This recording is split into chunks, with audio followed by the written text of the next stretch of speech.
Hey, Mike Brookfield here. How's it going? Welcome to another guided practice session. So, what are we going to do today?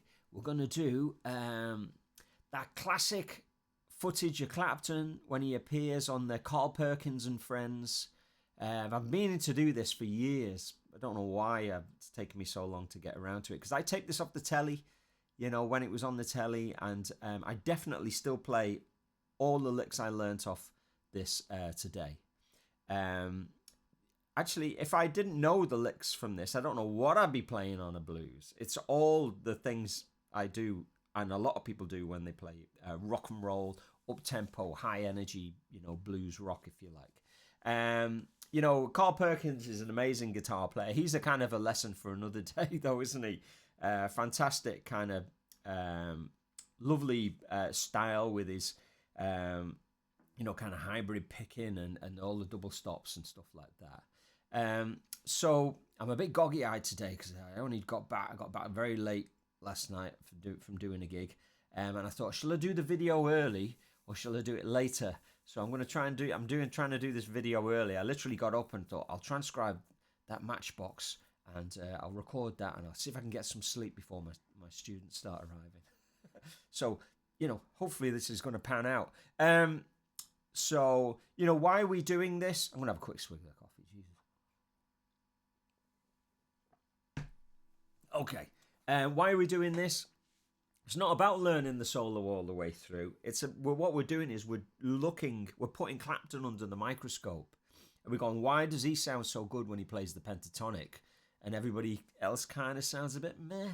You know what I mean? Well, not everybody, but, a lot of people can sound not very exciting, or the phrasing isn't very on it. But when Clapton plays, he seems to have a lot of things together that go, oh, that just sounds so good. You know what I mean? Why can't I have a bit of that in my playing? Well, this is what we're doing. We're putting it under the microscope. It's not really about learning the solo all the way through. I'm not going to learn this solo note for note and then start playing it on a gig. That's not going to happen. But there's elements and there's little tricks in the solo where you go, that works, absolutely. I'm having that, and I'll play it my kind of own way when I get the opportunity. And it's just about knowing the areas of the neck to be, active in for the style of music that you're playing, So it's a great, if you've never seen Carl Perkins and Friends from 1985, it's got Ringo on it. It's got it's got members of the Stray Cats. It's got George Harrison does a great turn on it, and it's a Dave Edmunds. So it's a classic if you like old school rock and roll, And Clapton just comes on, and he's kind of in his very cool mid-80s. He's playing Blackie, probably one of the last outings of Blackie, and he really just kind of rips up. Very, very cool. Obviously, he did this back, on the Johnny Cash show, didn't he, with Carl Perkins in 1970 as well. I did a video on, that kind of performance, didn't I, when they do It's Too Late a few weeks ago. So let's get into this, will we? So the first fragment, if you like, let's have a look here. Is there anything else to say about this? I better put the tab up. Yeah, so we're going to put the tab up on screen.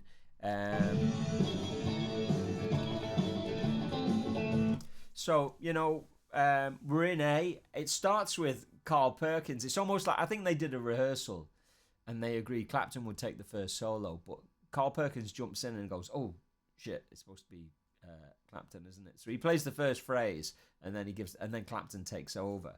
So he does this kind of like, and you can use the 8 on the second string if you like, or you can just play the open string with the third string 9. Or,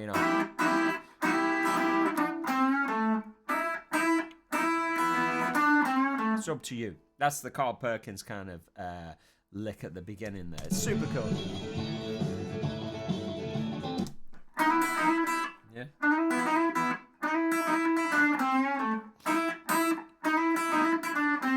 Or you can go.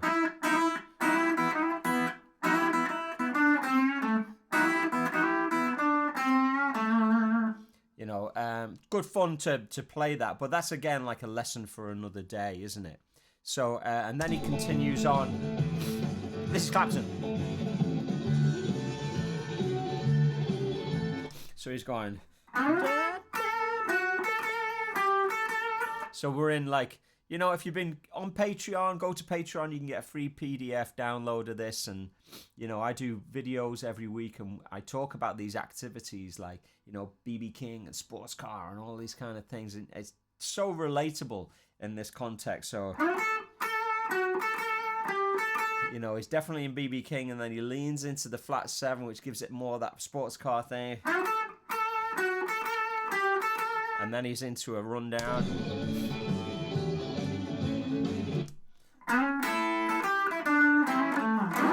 So lots of that going on. Yeah.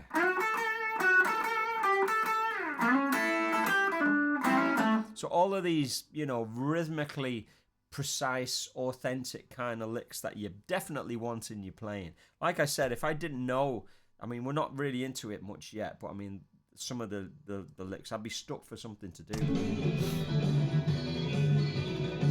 So just, this is kind of, there's a lot of repetition licks, but, you know, still very important to get into them. The first part is this. So this is the last line of the tab. So and the next two notes. So that's almost like a rhythmical phrase. And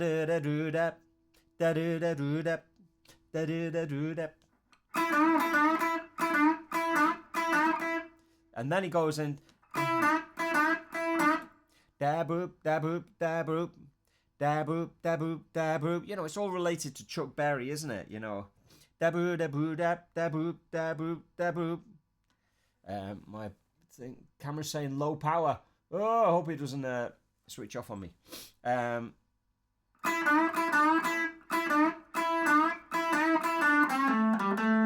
that's the kind of more of the phrase, if you like.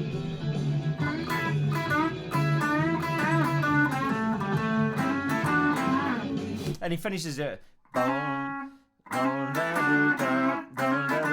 There's a kind of a looseness to it, you know. That's why I put that 5 in brackets there on the very last couple of notes. And then he kind of slides off and stuff. So try that again.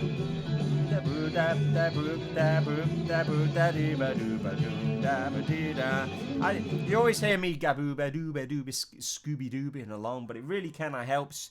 If you can't hear it, you can't play it. That's what they say. So I Scooby-Dooby along with it a lot. It helps me kind of, if I can Scooby-Dooby along with it with the right rhythm, it tends to come out of my fingers.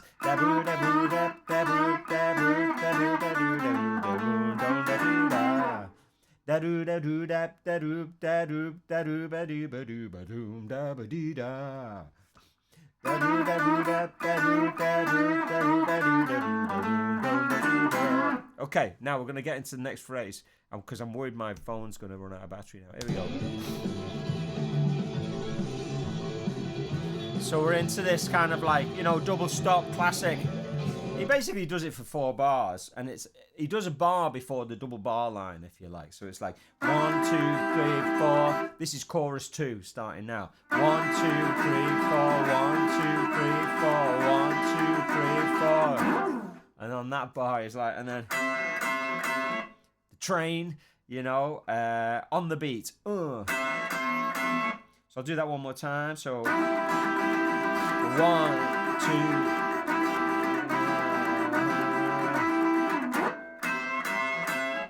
I was counting that funny probably for you. So it's like 1, 2, 3, 4. 1, 2, 3, 4. 1, 2, 3, 4. 1, 2, 3, 4. And then this is a continuation of that.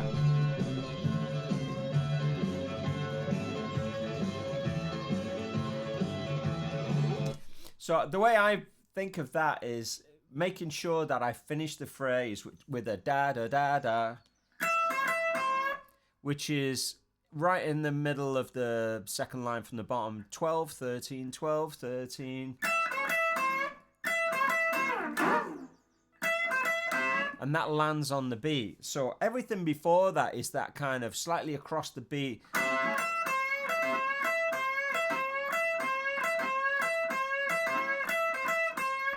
So I'm not really counting. I'm going boo da boo da boo da boo da boo da boo da boo da boo da boo da boo da boo.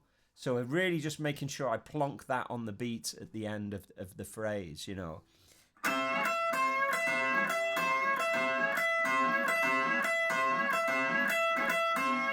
You know, that's, you know, you play that enough and it'll just be more intuitive. You won't have to think about it. I'm going on to the next phrase. So, classic rundown there.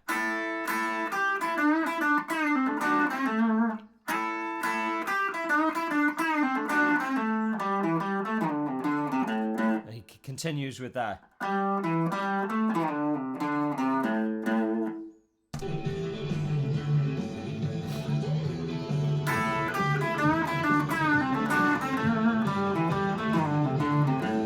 You know, worth the price of admission if you like. There is no price of admission. This is all free. You can, of course, support the channel through Patreon.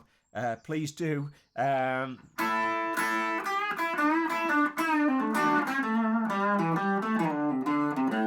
Totally worth checking out that. Then we're into the last chorus. Let's stick the tab up for that. Where are we? So we're up to the high double stops now. So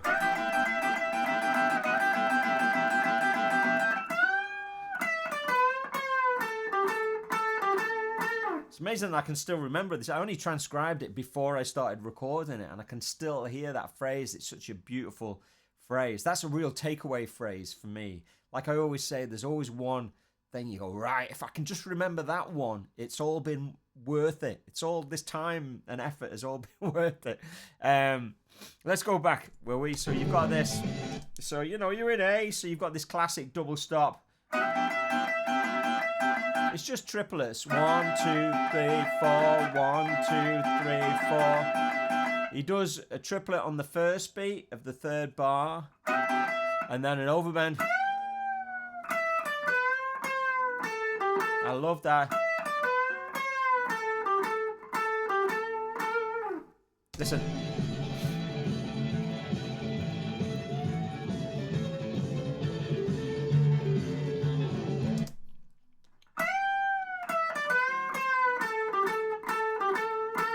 You know, that's what it's all about for me. I'm having that one, right? And you have it too. Stick it in your solos. We'll all be groovy and great blues guitar players. Okay. So there's a kind of like... Yeah, it's kind of hard to hear this bit. But he's starting a kind of like a blues box thing. And this chuck position. He's about to go... You know. Let's play that bit again. So...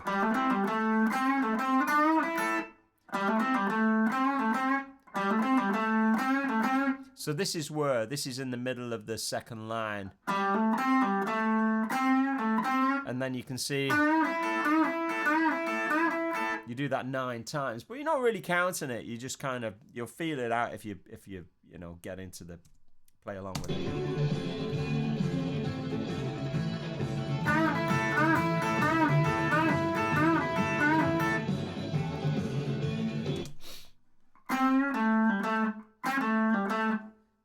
Da-diddle-da-dun. That's it. Da-diddle-da-dun. That's the phrase on the last line. So start this phrase again.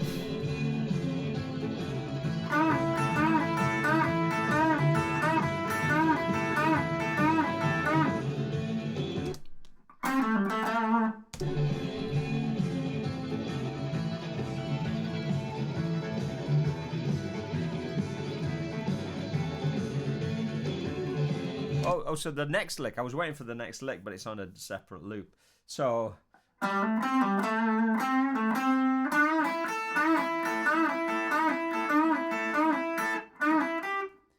on, let me have a listen here.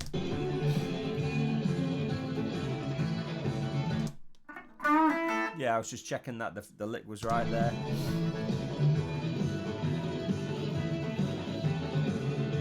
So, you know, you can count those 9s or you can just feel them out. Two, three, 4, 5, 6, 7, 8, 9, and then, you know, it doesn't feel right to count them, does it? You know what I mean? I think you just got to get a bit of repetition to get that in the ear.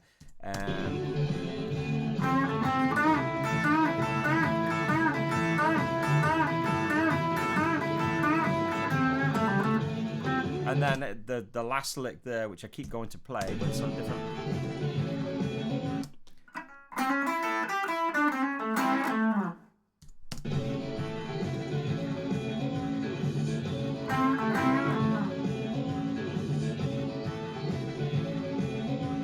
Yeah, so.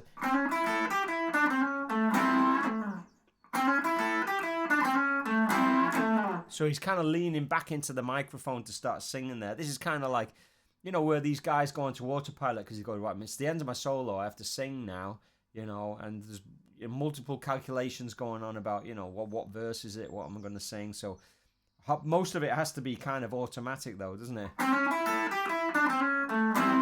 So he's just walking back to the microphone for that lick.